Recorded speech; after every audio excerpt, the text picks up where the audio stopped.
Hark the herald angels sing, glory to the newborn King.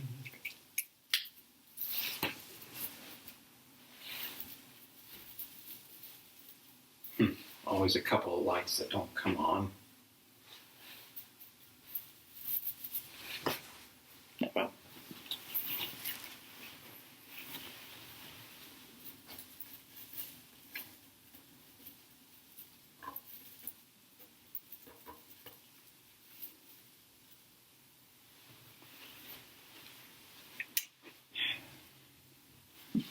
Well, let's get to recording today's show. This is NET, National Educational Television. This is PBS, the Public Broadcasting Service. This is PBS. PBS. Hello and welcome to this year's Christmas episode of This is Public Broadcasting. I'm your host, Captain Rutledge. In 1843, up-and-coming British author Charles Dickens wrote a short novel about an old miser who learns to help others through visions on Christmas Eve. It was such a success, he repeated the formula in 1844 with The Chimes, then in 1845 with The Cricket on the Hearth, in 1846 with The Battle of Life, in 1848 with The Haunted Man and the Ghost's Bargain. You get the idea. I guess he enjoyed reusing the theme. Anyhow, the original 1843 draft lived on the longest, so much so that there are hundreds of adaptations out there, and quite a few on PBS. Now, let's choose one to look at today. Nah. I suppose that'll work.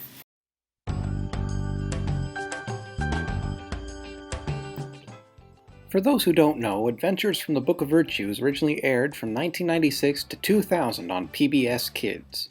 In 1993, former Secretary of Education William Bennett was worried that modern youth were lacking old-fashioned morals, and so wrote the Book of Virtues and the Children's Book of Virtues, filled with fables and morality stories for young readers.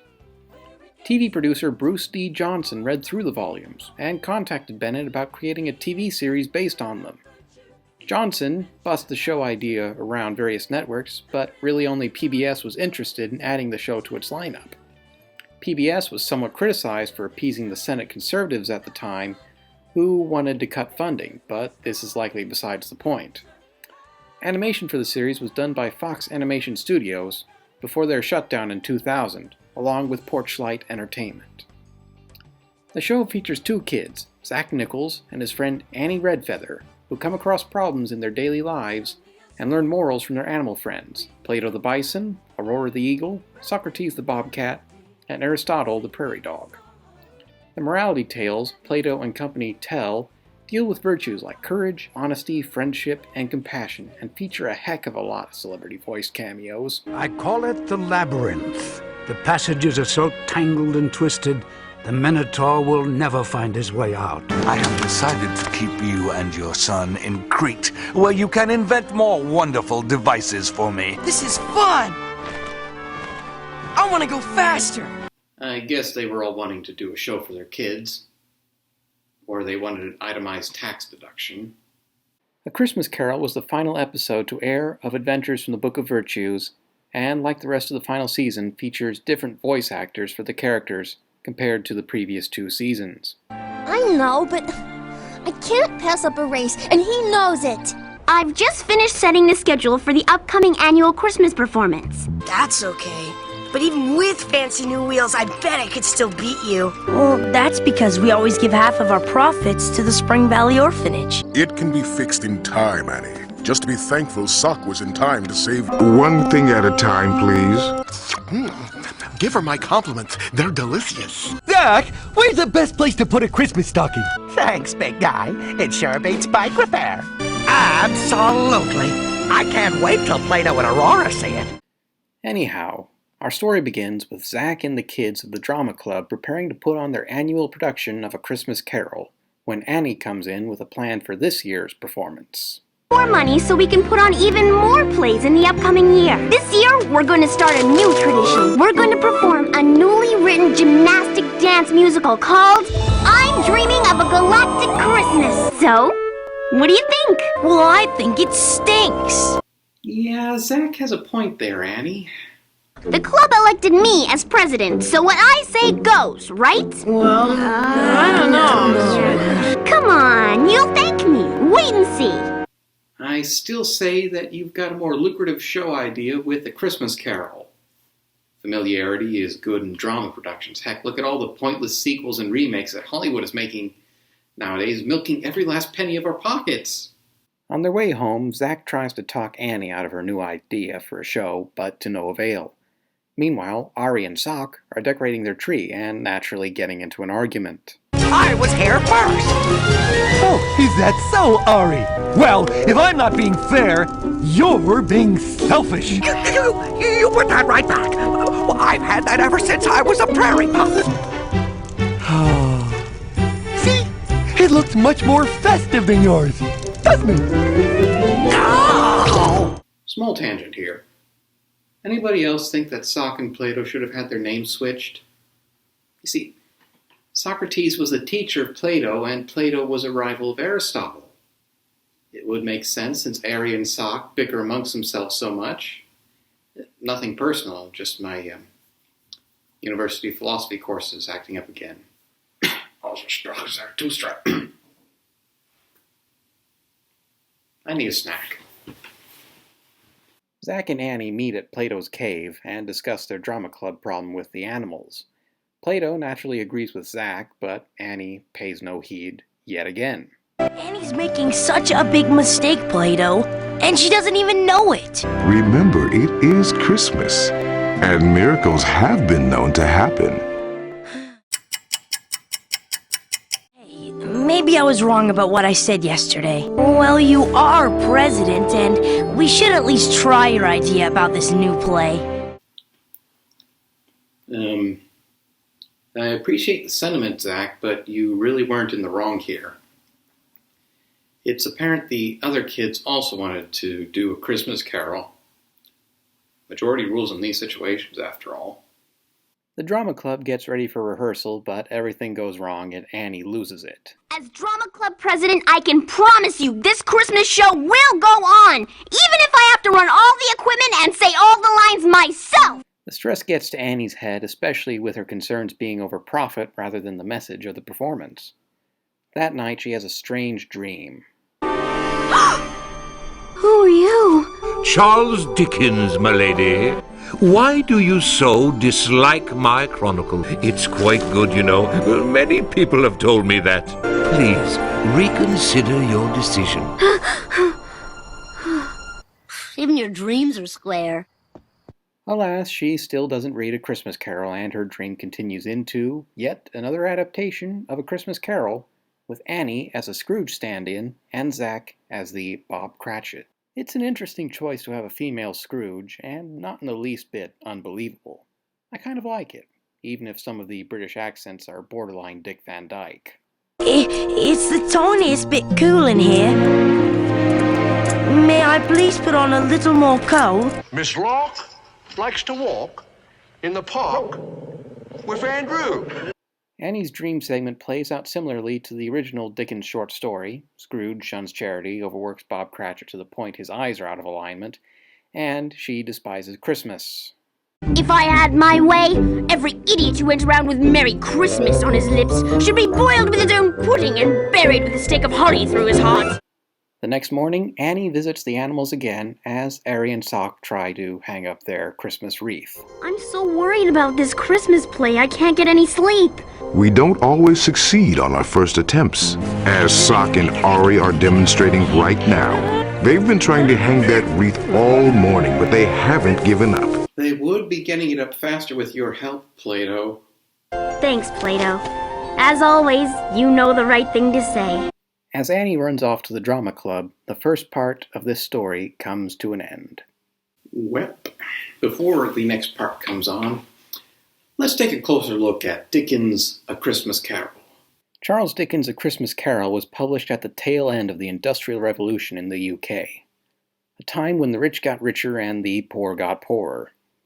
The wealthy of the time believed that the lower classes were poor due to laziness, and that an extension of charity would just encourage further slothfulness and dependency on society. Scrooge embodies these feelings himself, and at the start of the story, Dickens does everything in the power of his pen to paint the old miser as a cheapskate and a hard-hearted old sinner, albeit one with some rather humorous lines. Are there no prisons? Plenty of prisons. The workhouses, they're still in operation? They are. I was afraid from what you said that something had stopped them in full force. You're quite a powerful speaker, sir. I wonder you don't go into Parliament. I said, Merry Christmas, Uncle. Humbug. Context here. Humbug refers to fraudulence and deception. Scrooge in the story feels like people who give charity do so out of guilt or for fashion's sake, rather than out of sympathy. He doesn't want to give because he doesn't want to feel like an imposter. Sound logic. Scrooge's journey through the book is an adventure in redemption, charity, and the shunning of ignorance. His old business partner, and likely the only friend he ever had in life, warns him how a greedy, sinful, miserly existence leads to an eternity of torment after death. Marley's fate is so agonizing he doesn't wish anyone else to bear a similar fate, and knows that Scrooge doesn't have much time left for avoiding said fate, hence the three spirits coming in the night. The Ghost of Christmas Past sheds a light on how Scrooge became the way he is.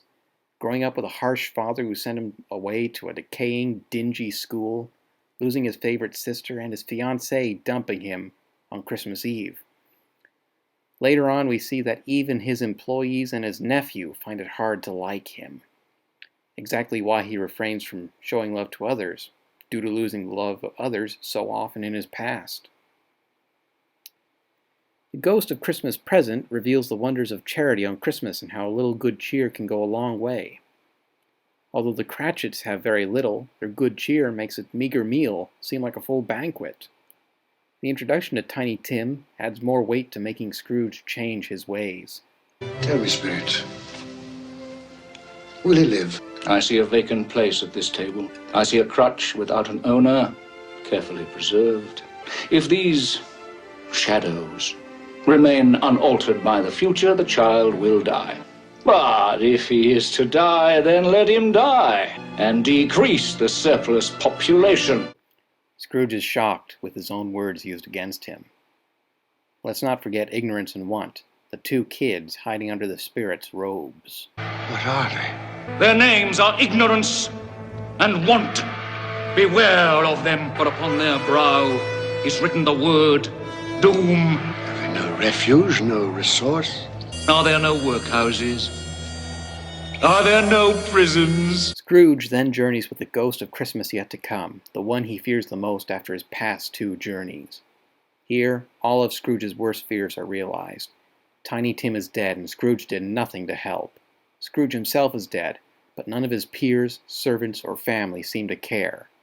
What's more, ignorance has led to doom, similarly to how it sealed the doom of Jacob Marley.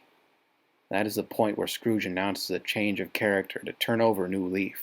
I will honor Christmas in my heart and try to keep it all the year. I will live in the past, present, and the future. The spirits of all three shall strive within me. I will not shut out the lessons that they teach. He wakes up Christmas morning and becomes true to his word. He sends a gift of gratitude to his hardworking employee in the form of a turkey. He greets everybody in the streets warmly. He makes a charitable donation. And he even visits his nephew Fred, the son of the sister he loved so dearly. In the end, Scrooge puts aside his ignorance, his miserly old ways. He redeems himself to everybody he knows, even making the hard-working Bob Cratchit a full partner in his counting firm. It was said of Ebenezer Scrooge that he knew how to keep Christmas well, if any man alive possessed the knowledge. And so, as Tiny Tim observed, God bless us, every one. It's little wonder how the story of Ebenezer Scrooge, a cranky old miser who becomes a man that keeps Christmas in his heart all year round, has resonated so well with readers around the world. Also, it's a pretty secular story, so you don't need to be a Christian to enjoy it. Now then, back to the special. Welcome. My apologies for those two. This is the second part of our very... Why is Plato narrating here? He didn't narrate the first part. Heck, he didn't even say hello to us as he did here. Oh well, no matter. Back in Annie's dream, she gets hit by multiple awkwardly animated snowballs thrown by a Tiny Tim character and shuns off charity workers on her way home. At her doorstep... Beware, Annie Scrooge. Who are you? That is of little consequence. Ah, yes, I also talk to my door from time to time. What are you talking about? I haven't been looking at any knockers. Oh, sounds a bit rude. On her way to school next day, Annie comes across Sock. You got a second? Well, sure, Sock. I got a problem and I need your advice. It's about Ari. I haven't gotten a Christmas gift for him yet. Christmas is just a few days away. What do you want from me? He's your best friend. What would be the perfect gift for a stubborn, thick-headed little furball like Aristotle? I'm confused now. Whatever. Play rehearsal continues as Annie drops off into another dream. Annie Scrooge. Beware.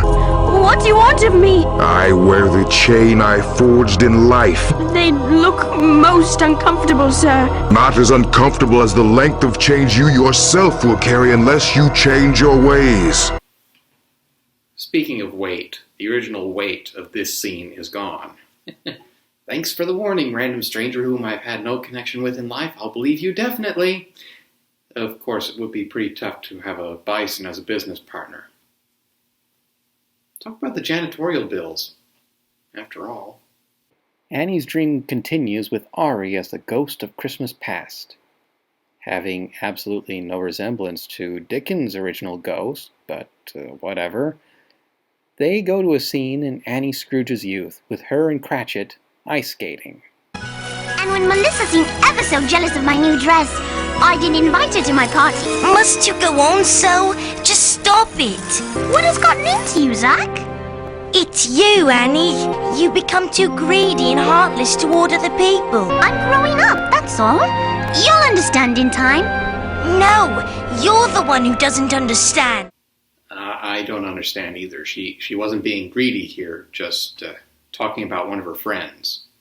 We've been friends for a long time, but now I don't like the kind of person you've become. Fine, be that way. I don't need you anyway. Anybody else think there were multiple awkward moments at the workplace for these two? Annie, move!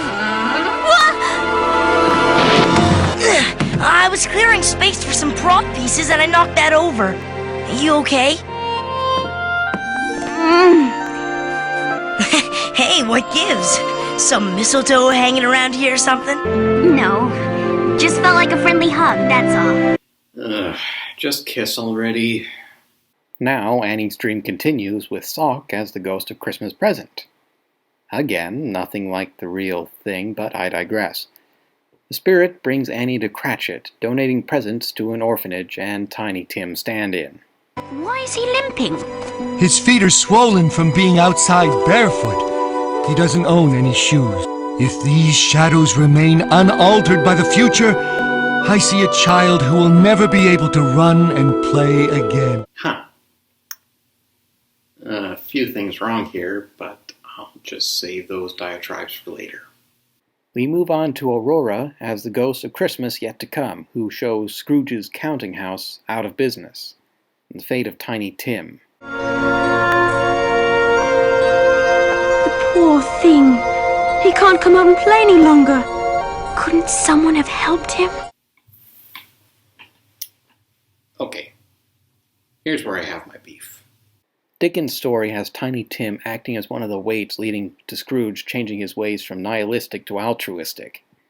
Early on, Scrooge makes a statement regarding the poor of London. If they would rather die, perhaps they had better do so, and decrease the surplus population. Tiny Tim represents part of this surplus population. His death in the story cuts like a knife through Scrooge, and the sadness of the Cratchit family tortures Scrooge even further into changing his ways. So, what do we have here then? Tiny Tim can no longer play outside. Are you kidding me? First off, we saw Cratchit giving him a pair of shoes earlier. Secondly, what are the stakes? Oh no, he can't walk outside. Bogus. Now I know what some of you might be thinking. Come on, Cap, it's a children's special. So what? Other child-oriented adaptations of A Christmas Carol killed off Tiny Tim. Heck, even Disney had the audacity to do it. Just, like I said earlier, Tiny Tim's death is one of the weights that forces Scrooge to change his ways. If you don't kill Tiny Tim, that weight is gone. Gosh, I hope nobody takes that out of context. So we end with Annie being shown her gravestone and being awakened by a crude thunder effect. Christmas. As Annie heads off to the drama club, we see Ari and Sock mend their feud, and Annie goes to meet Zach. Do you know what time it is, Annie? Forget I'm dreaming of a galactic Christmas. For your holiday enjoyment, the Spring Valley Drama Club proudly presents A Christmas Carol. Well, that's $400 of new props and costumes down the drain. In the end, Annie invites the local orphanage children to the drama club presentation of A Christmas Carol and donates the proceeds to the orphanage. I'm really proud of you, Annie Scrooge. What did you call me? What? I said Annie. And lastly, we end with those immortal words coming from the mouth of Plato. And God bless us, everyone. So, that was Adventures from the Book of Virtues, A Christmas Carol. And honestly, I can't imagine kids being introduced to A Christmas Carol in this manner. What do you mean I should look to my left? Oh. It's true, folks. This was the first Christmas Carol adaptation I remember watching as a kid. Some parts of the special are okay, such as the Book of Virtues cast actually appearing in the story for once, and a few lines from Dickens' original short story being said verbatim, but this adaptation is far from perfect. Some story changes make little sense in comparison with the original story, the wraparound segments feel rushed and poorly written, and at times the animation lacks energy and looks awkward. It could be connected to Fox Animation about to be dissolved that year and needing to rush production, but that remains to be proven. I can't say that this is the worst Christmas Carol adaptation, but if you want one to show younger children, I'd recommend a myriad of other versions, like the Muppet Christmas Carol or even Mickey's Christmas Carol. If you want one for older viewers, well, there's the TV version with George C. Scott and the classic black and white version with Alistair Sim. Better yet, read the original story by Charles Dickens. There are several versions out there, even an abridged version that Dickens used for public recitations. However, no matter the version you choose, remember the story's core messages. No person can ever be beyond redemption, and all people are cherished in the eyes of their Creator. And Christmas should be kept in your heart all year round. It's past, it's present, and whatever may come. And speaking of whatever may come, it's time for the PBS Member Station Spotlight.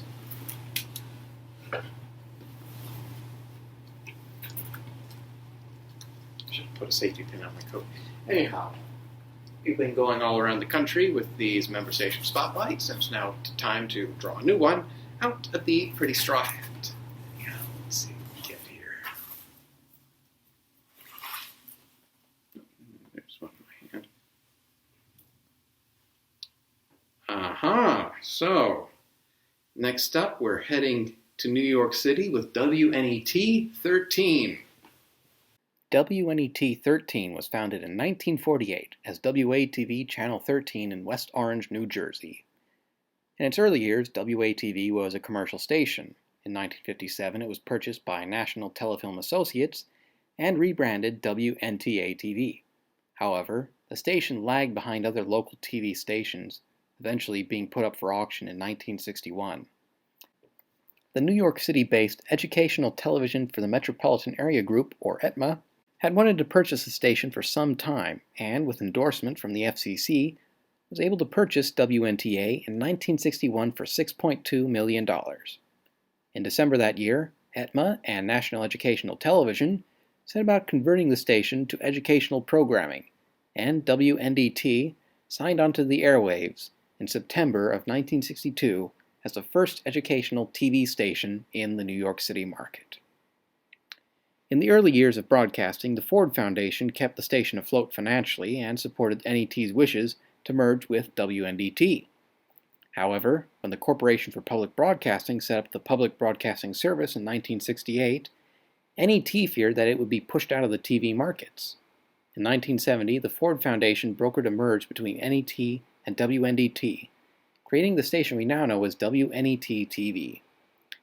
NET soon ceased operations and PBS took over that same year. In 2001, though, WNET lost its transmitter services during the September 11th terrorist attacks and relocated its broadcast to WNYE-TV Brooklyn until they were able to reestablish transmission from the Empire State Building. In 2003, WNET merged with WLIW Garden City and with the New Jersey network in 2011. They faced controversies throughout their operations, from federal grant misuse to funding ethics, but still, they remain a mainstay of educational programming in New York City and the rest of the United States. WNET has produced a wealth of programming for PBS on a national level, including programs like Nature, Secrets of the Dead, Great Performances, Live from Lincoln Center, and Cyber Chase, among others, and co-producing the PBS NewsHour with WETA-TV in Washington, D.C. If you're in New York City, you can tune into WETA on Channel 13 with PBS Kids on the .2 channel. Well, thank you again, everyone, for watching, and I hope you enjoyed this video. If so, feel free to like, subscribe, and share, ring the bell, follow on Twitter, follow on Instagram, etc., ad infinitum. And also, don't forget to support your local PBS stations. Some more programming related to Adventures from the Book of Virtues can find its way to your television screens. And that's all for now. So until the new year, thank you everyone for watching. Happy Christmas, Happy Hanukkah, Happy Kwanzaa, Happy whatever may come. And I'm Captain Rutledge. Happy holidays. Hey, what gives? Some mistletoe hanging around here or something? Why don't you kiss her instead of talking at her desk?